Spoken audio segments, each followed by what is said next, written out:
देखो, बच्चा हमेशा दो तरह का होता है, स्टूडेंट है। और मैं बता देता हूं, आप अपने आप को आइडेंटिफाई कर लीजिए और आज ही डिसाइड हो जाएगा किसका सिलेक्शन होगा और किसका नहीं होगा। हाँ, मैं सही बता रहा हूं, आप आइडेंटिफाई कर लीजिए कि आप किस तरह के स्टूडेंट हैं। एक पहला स्टूडेंट ये होता है कि नहीं नहीं सर, इंटीग्रेशन मत कराओ, सर डेरिवेशन मत कराओ, हमको तो सर रिजल्ट बता दो, हम उसे सवाल कर लेंगे। और कंसेप्चुअल सवाल पूछ दिया तो मास्टर मैं बैठा हूं ना, मुझे डिसाइड करने देना कि कौन सी चीज कैसे पढ़ानी है। एक बच्चा ये होता है, कहता है कि नहीं नहीं सर, आप डेरिवेशन कराओ, हमें समझना है, आप डायरेक्ट कैसे लिख रहे हो किसी चीज को। वो दोनों एक ही कैटेगरी का है। जो कह रहा है डेरिवेशन कराओ और डेरिवेशन ना कराओ, वो एक ही कैटेगरी का है। तो सर नीट का डेट कब आएगा? वो पढ़ लेना पहले। लास्ट ईयर भी ना बहुत बच्चे पूछते रहे नीट का डेट कब आएगा। जितने लोग पूछ रहे थे ना, उनका सिलेक्शन नहीं हुआ। किसका हुआ? जो चुपचाप पढ़ रहा था, जिसको पता है चाहे दुनिया खत्म हो जाए तो भी नीट होगा। दुनिया खत्म हो जाएगा कहने का मतलब यह है कि चाहे कितनी भी तबाही आ जाए, अगर भारत देश बचेगा, दुनिया बचेगी, हम बचेंगे, तो नीट तो होना ही होना है। मतलब कितनी भी उथल पुथल हो जाए, अगर सिस्टम चल रहा है, चीजें चल रहा है, खत्म हो जाने को इग्नोर करो। मेरे कहने का मतलब यह था कि चाहे कुछ भी हो जाए, अगर तुम जिंदा बचते हो ना, तो तुमसे एग्जाम गवर्नमेंट एग्जाम ले ही लेगा। अगर तुम जिंदा नहीं होते हो या सिस्टम दुनिया नहीं बचती है तो एक अलग बात है, प्रलय आ जाए तो अलग बात है।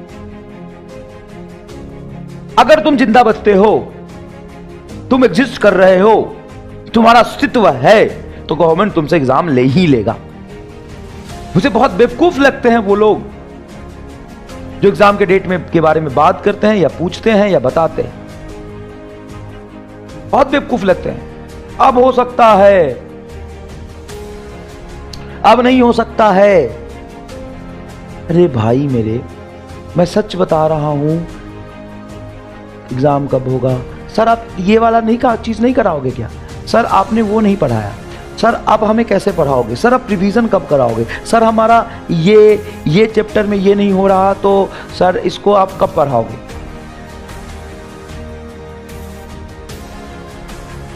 सर आप 2-2.5 घंटे की क्लास क्यों लेते हो?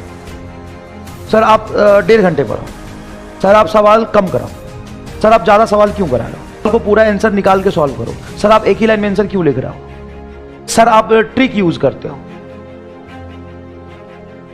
सर आप ऐसे करो, नहीं ऐसे करो। सर आप एक ही घंटे की क्लास लो। सर आप सवाल ज्यादा कराओ। ये जो बच्चे होते हैं ना, ये सिर्फ अपनी नाकामयाबी को ना क्वेश्चन उठा के छुपाने की कोशिश करते हैं। अब नीट का डेट कौन पूछ रहा है? जिसकी तैयारी खराब है, उसको लग रहा है कि नीट का डेट आ जाएगा ना तो मैं तैयारी अच्छे से कर लूंगा।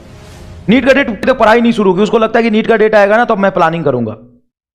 तुमको 100 and 200 and 500% मान के चलना है कि नीट मई में ही होगा।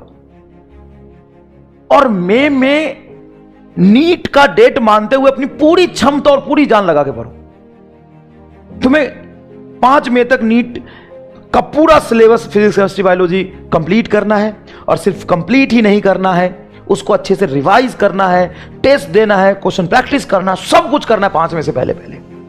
सब कुछ करना 5 मई से पहले पहले। फिर अगर नहीं हुआ और 2 महीना बढ़ गया तो, अगर जुलाई में हुआ तो, जैसे पिछली बार सितंबर में हुआ था, अगस्त में हुआ तो जब तू 100% अपना दे चुका होगा मई तक, और जब तुम्हें 2 महीना एक्स्ट्रा मिलेगा ना, तो तू आग लगा देगा। और जो ये मान के चल रहा है कि नहीं डेट तो एक्सटेंड होगा ही, वो थोड़ा सा कंफर्ट जोन में आ जाएगा। और मेन तक को जैसे तैसे सिलेबस कंप्लीट करेगा तो रिवीजन कब करेगा? बाद में। जब वो रिवीजन कर रहा होगा तो तुम पता है क्या कर रहे होगे? तुम टेस्ट पेपर दे रहे होगे, अपना टाइम मैनेजमेंट, टाइम स्किल सीख रहे होगे, अपने मिस्टेक्स को रेक्टिफाई कर रहे होगे, अपने मिसकंसेप्शन को ठीक कर रहे होगे, अपने पे इंप्रूवमेंट कर रहे होगे।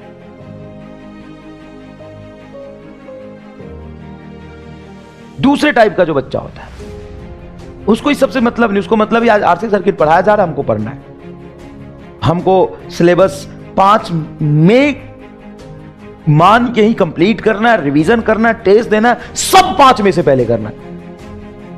सब 5 मई से पहले करना है। कैसे होगा सर? बहुत कम समय बचा। तो जान लगा अभी तो नीट का पता ही नहीं, हम जान लगा दे। हाँ तो तू पता आने दे। जब तक पता लगेगा ना भाई साहब, तू अकेला नहीं बैठा है, 100 लोग नहीं बैठे हैं, 200 लोग नहीं बैठे, 16-17 लाख लोग बैठे हैं। नीट का डेट कब, ये बताओ नीट का डेट कब आएगा? मतलब यही बच गया है, बस ये बता दे और सिलेबस खत्म करे।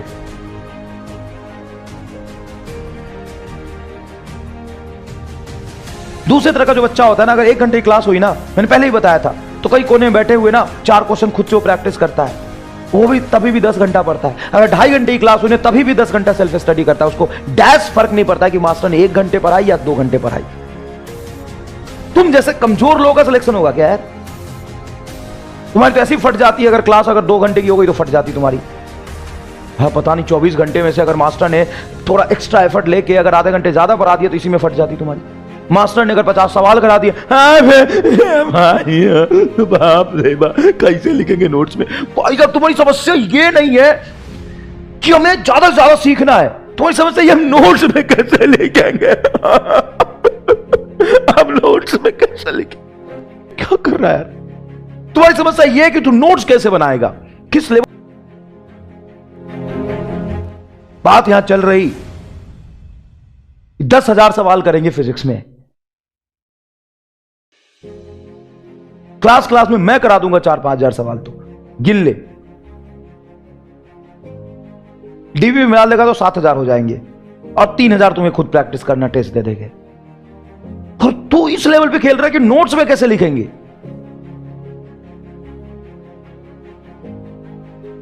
खुद की कैपेबिलिटी पे जज कर। अगर तुम्हें सवाल बहुत आसान लग रहे हैं तो 2-4 सवाल छोड़ भी सकता है, अच्छे सवाल नोट्स में लिख। टाइम को तुम एनालाइज करो अपने। और देखो ये चीजें ना कि सवाल नोट्स में लिखनी है, ये नोट्स पीडीएफ बना के रखना, उसी से पढ़ना है, कैसे करना है, ये अलग अलग लोगों पे डिपेंड करता है, आपका स्टेट ऑफ माइंड पे डिपेंड करता है। यूनिवर्सल आंसर नहीं होता। क्या नोट्स सफिशिएंट है सर आपके, सिर्फ हम नोट्स पढ़ ले, डीपीपी कर ले तो सिलेक्शन हो जाएगा? इस बात का भी जवाब यूनिक नहीं है सबके लिए। ये इस बात पे डिपेंड करता है कि नोट्स आप कैसे पढ़ते हो। इसी नोट्स को पढ़ के, बस नोट्स को तो छोड़ो, कम में पढ़ रहे हैं। ऐसे बच्चे होंगे क्रैश कोर्स में जो नोट्स पढ़ के नहीं सिलेक्ट हुए, और उनसे पूछा मैंने क्या क्या किया था, तो सर आपके लास्ट मोमेंट पे सिर्फ आपके नोट्स पढ़े तो टेस्ट दिया था बस। ऐसे बच्चे होंगे क्रैश कोर्स में जो नोट्स पढ़ के नहीं सिलेक्ट हुए, और उनसे पूछा मैंने क्या क्या किया था, तो सर आपके लास्ट मोमेंट पे सिर्फ आपके नोट्स पढ़े तो टेस्ट दिया था बस। और वो मौलाना आजाद कॉलेज में। तो डिपेंड इस बात पे करता है, कई सारे कॉलेज में और दूसरे बच्चे भी डिपेंड इस बात पे करता है कि उस नोट्स को भी कैसे पढ़ रहा हो। अबे भाई नोट्स में रोज 30-30 40-40 सवाल करा रहा हूं मैं, तुम जो नोट्स तो लिख नहीं पा रहा उसी पे क्वेश्चन मार्क बना रहा। सर नोट सफिशिएंट है कि नहीं है, सर 2.5 घंटे क्लास मत लो, सर डेरिवेशन मत कराओ, सर नीट का एग्जाम कब होगा। भाई साहब तुम्हारे अंदर सिर्फ क्वेश्चन है, मेहनत का है तेरा?